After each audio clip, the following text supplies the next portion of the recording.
Ви благодарам.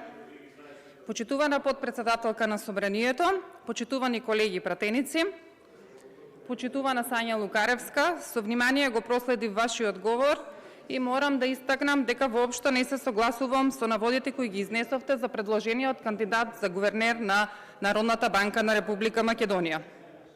Вие, почитувана колешке, повеќе зборувавте за работата на Трајко Славевски во Советот на град Скопје, отколку за неговата стручност и компетентност како предложен кандидат за гувернер. Морам да ви укажам и да ве потсетам дека денеска зборуваме за личност со исклучителен углед и професионализам со богата академска и политичка кариера. Професорот Трајко Славевски има долгогодишно искуство во економската сфера и во работењето на меѓународните финансиски институции, што го прави апсолутно квалификуван за оваа исклучително важна функција. Почитувани колеги, професорот Славевски е експерт кој стои над политиката и секогаш бил глас на разумот и чувар на стабилноста. Тој е човек кој секогаш бил посветен на јавното добро.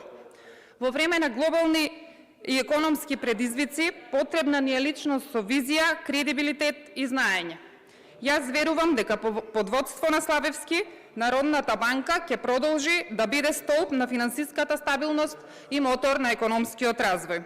Затоа ве повикувам да се обединиме околу стручноста, знаењето и искуството кој го има овој кандидат, да го поддржиме професорот Славевски за гувернер на Народната банка на Република Македонија и да покажеме дека економската стабилност е наш приоритет. Ви благодарам.